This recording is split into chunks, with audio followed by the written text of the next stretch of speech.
Justice.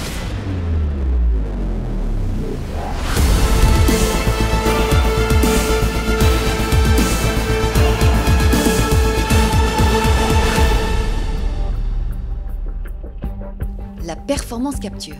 Ces mots, vous ne les avez peut-être jamais entendus et pourtant vous en avez certainement déjà vu. Que ce soit pour Avatar, La planète des singes ou bien encore The Hobbit, tous ces films ont eu recours à la performance capture. Mais au fait, comment ça marche ? Contrairement à l'animation classique, où l'on enregistre uniquement la voix des acteurs, la performance capture enregistre les mouvements, mais aussi les expressions des acteurs. Elle est utilisée au cinéma, mais aussi et surtout dans le jeu vidéo. Cette technologie est l'évolution de la motion capture. La motion capture, c'est juste un outil qui capture des mouvements, donc des points sur quelqu'un, sur un objet en mouvement. For instance, if you're capturing a footballer for FIFA, you're not capturing a performance, you're capturing their motion, you're capturing a real footballer's physical motion. Dans le jeu vidéo, quand on anime quelqu'un qui se déplace, des fois c'est pas réaliste, un personnage se retourne extrêmement vite, fait des bonds incroyables. La motion capture, ça permet de partir du réel pour créer de l'empathie avec le joueur. Et le joueur, il va vraiment se dire, tiens, j'y crois, ces mouvements, ils sont réels. C'est ce qu'on fait avec de la motion capture en fait. But for performance capture, you're capturing the entire performance that an actor is giving in a role. So it's the physical, the facial capture, the audio, everything all at the same time. Out of the blood and carnage of the past, a world founded upon faith and understanding. Pour nous, tout l'enjeu, il est de saisir l'émotion de l'acteur sur le plateau à travers justement ce mouvement et ensuite de le recréer à l'identique dans le jeu et de préserver cette émotion à travers ce processus technique, mais de garder l'émotion intacte. Garder l'émotion intacte, voilà donc la clé. Pour que l'on croie au personnage, il faut croire à la performance de l'acteur. No! No, please don't do that. Pas besoin de surjouer pour les comédiens, puisque chaque micro-expression est enregistrée. Si l'acteur en fait trop, son personnage en fera trop, et la performance sera mauvaise. What do you mean?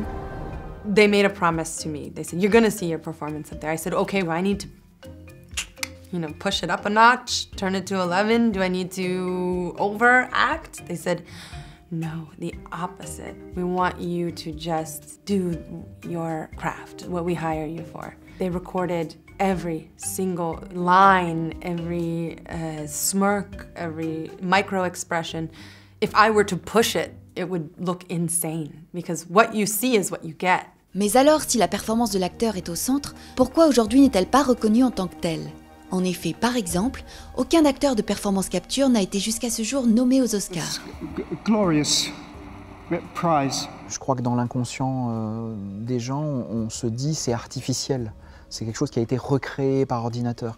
En fait, dans la plupart des cas, c'est pas vrai. Il y a une vraie performance d'acteur derrière. Mais comme un acteur qui a un maquillage, sous le maquillage, il y a un acteur qui délivre une émotion et le maquillage est une surcouche. Mais c'est pas le maquillage qui fait la performance. We need to start recognizing that we are actors on a set doing live action work. You look at someone like Andy Serkis. Can you tell me he's not acting? Where would you be without me?